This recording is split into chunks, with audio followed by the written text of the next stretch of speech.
प्रिय विद्यार्थियों, इस वीडियो में हम कक्षा 9वीं की कविता बच्चे काम पर जा रहे हैं का सरलार्थ करेंगे। और इसकी पहली वीडियो में हमने कविता का परिचय दिया था तथा कवि का परिचय दिया था। उसका लिंक डिस्क्रिप्शन में है, आप उस पर जाकर उसे देख सकते हैं। तो अब आरंभ करते हैं कविता का सरलार्थ।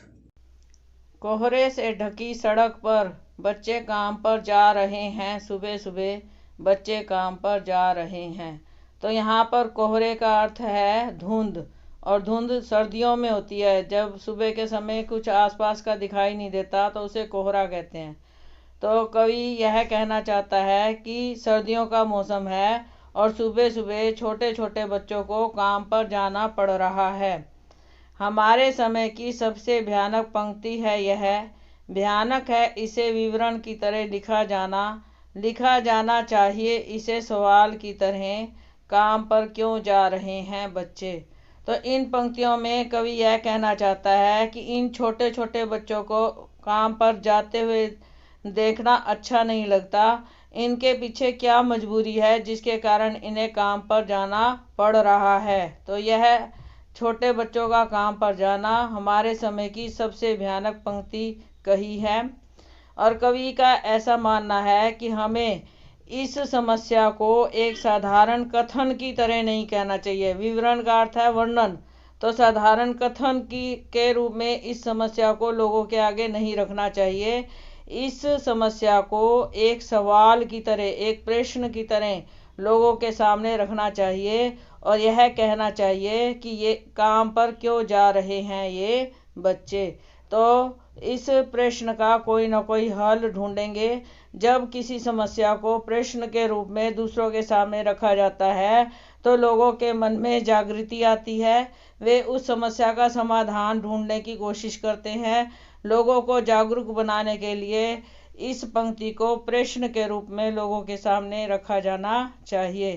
तो यहाँ पर हम देख रहे हैं कि कविता की भाषा अत्यंत सरल, स्वाभाविक व स्पष्ट है और इसमें विवरण की तरह और सवाल की तरह नई उपमाएं भी दी गई हैं और सुबह सुबह पुनरुक्ति अलंकार है।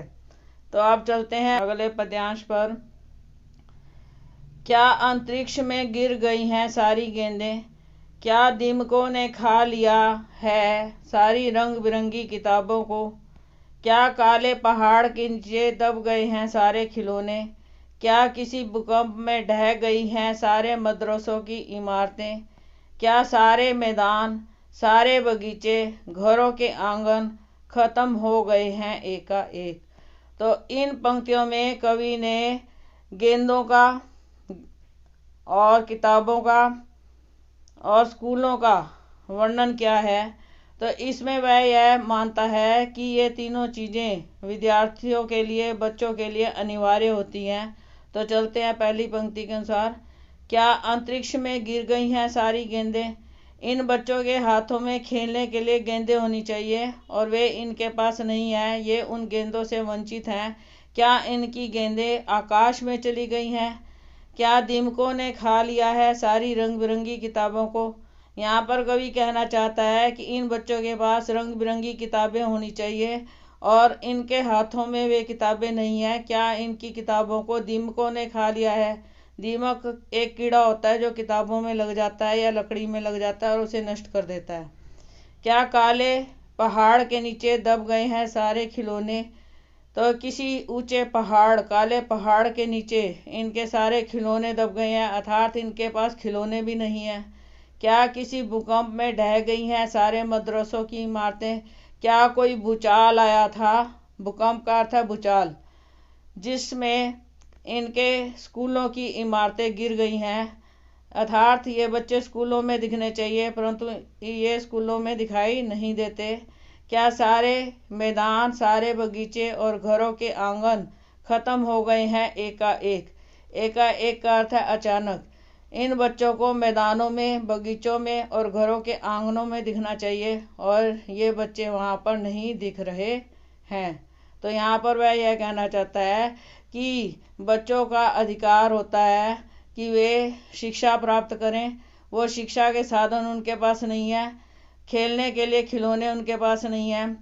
तो इस तरह का जीवन कोई उचित जीवन नहीं है। उन बच्चों का बचपन सारा समाप्त हो रहा है। अगले पद्यांश में देखते हैं।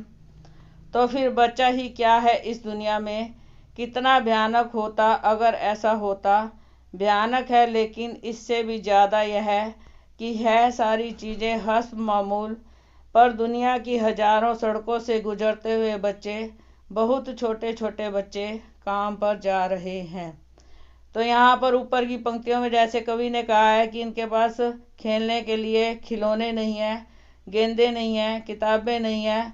जो बच्चों की दुनिया होती है वे उस दुनिया से हटकर हैं और इन्हें काम पर जाना पड़ रहा है। तो इनका बचपन लुट गया है और इन्होंने बचपन का कोई आनंद प्राप्त नहीं किया है।